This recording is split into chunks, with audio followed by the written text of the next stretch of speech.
আসসালামু আলাইকুম ওরহমতুল্লাহি ওবরকাতুহ।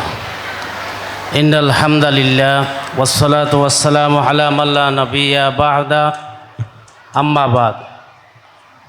দারুল হিকমা কর্তৃক আয়োজিত আজকের বার্ষিক পুরস্কার ও সনদ বিতরণ অনুষ্ঠানের সম্মানিত সভাপতি, প্রধান অতিথি, প্রধান আলোচক, অতিথিবৃন্দ, অভিভাবকবৃন্দ, ছাত্র ছাত্রীবৃন্দ, সকলকে আমি আন্তরিক মোবারকবাদ জানাই।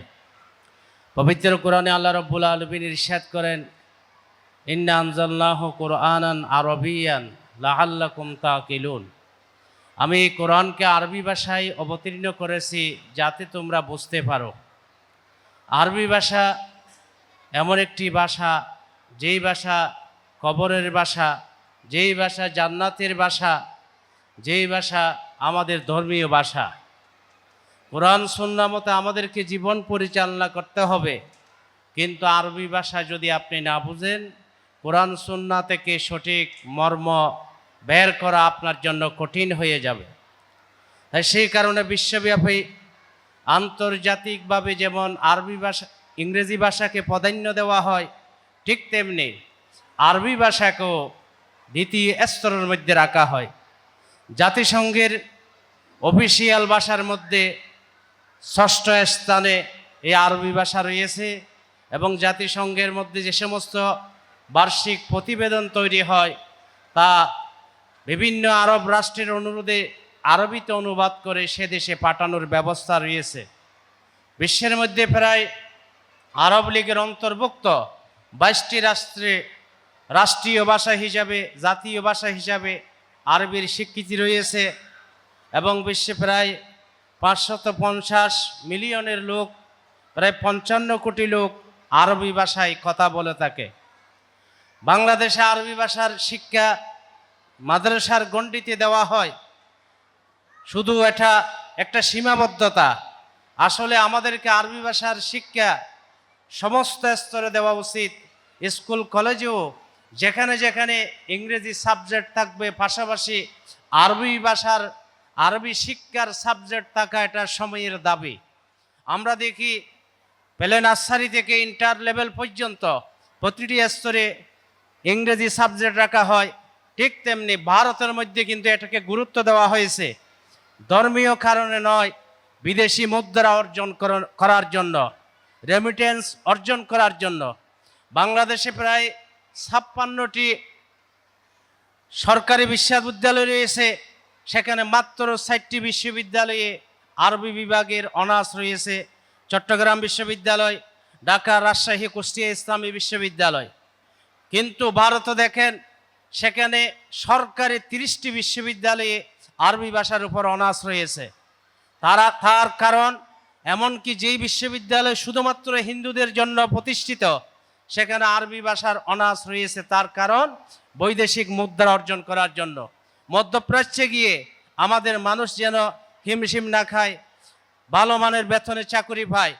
বাংলাদেশের প্রায় রেমিটেন্সের প্রায় 4/3 সেই আরব রাষ্ট্র থেকে আসে, কিন্তু সেখানে আমাদের শ্রমিক, শিক্ষিত মানুষ সেখানে যাওয়ার পরে আরবি ভাষায় দক্ষতা না থাকার কারণে কম বেতনে তাদেরকে চাকরি করতে হয়।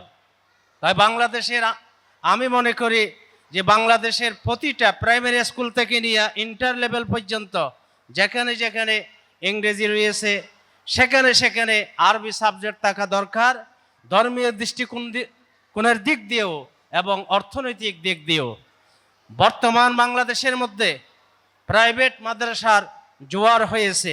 আমি মনে করি বাংলাদেশে যদি একটি ইসলামী রাষ্ট্র প্রতিষ্ঠা হয়, এই প্রাইভেট মাদ্রাসার মধ্যে যেমন দ্বীনি আধুনিক শিক্ষার সমন্বিত সিলেবাস প্রণয়ন করে শিক্ষা প্রদান করা হয়, সেটাই মাধ্যমিক স্তরের, সেটাই হবে। তাই আমি আর সময়ের সংক্ষিপ্ততার কারণে কথা দীর্ঘায়ু করছি না। দারুল হিকমা প্রতিষ্ঠান, এটা আমাদের আমানত, চট্টগ্রাম মহানগরে এটার সুনাম রয়েছে, যার প্রমাণ আমরা কয়েক ঘন্টা ধরে ছাত্র ছাত্রীদের, শিশু কিশোরদের থেকে আমরা সাংস্কৃতিক অনুষ্ঠান শুনে আমরা মুগ্ধ হয়েছি। এবং আরও আশ্চর্যের বিষয়, আজকে দেখেন আমাদের সামনে অনেক 10 জনের উপরে মহিলা হাফেজা পাওয়া যাচ্ছে।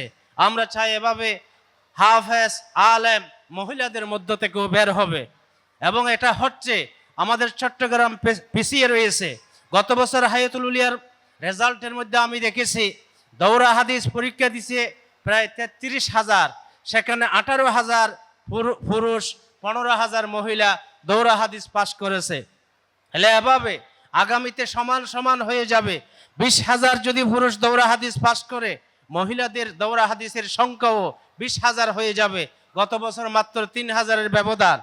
এরকম পুরুষ যেমন হাজার হাজার লক্ষাধিক বের হচ্ছে, আমি মনে করি এভাবে মহিলারাও হাফেজা হয়ে বের হবে, এবং দারুল হিকমা সেখানে অগ্রণী ভূমিকা পালন করবে। এবং অত্র মাদ্রাসার প্রিন্সিপাল সাহেব মঞ্জুর ভাই খুবই একজন দক্ষ, যার বাবা একজন আন্তর্জাতিক ইসলামিক স্কলার ছিলেন, আমাদের শ্রদ্ধেয় উস্তাদ মরহুম আব্দুল হালিম বুখারী রহমতুল্লাহি আলাই। পরিশেষে আমি ওনার আত্মার মাগফিরাত কামনা করে এই প্রতিষ্ঠানের দিন দিন তরক্কি উন্নতি কামনা করে এখানে শেষ করছি। আসসালামু আলাইকুম ওয়া রাহমাতুল্লাহি ওয়া বারাকাতুহু।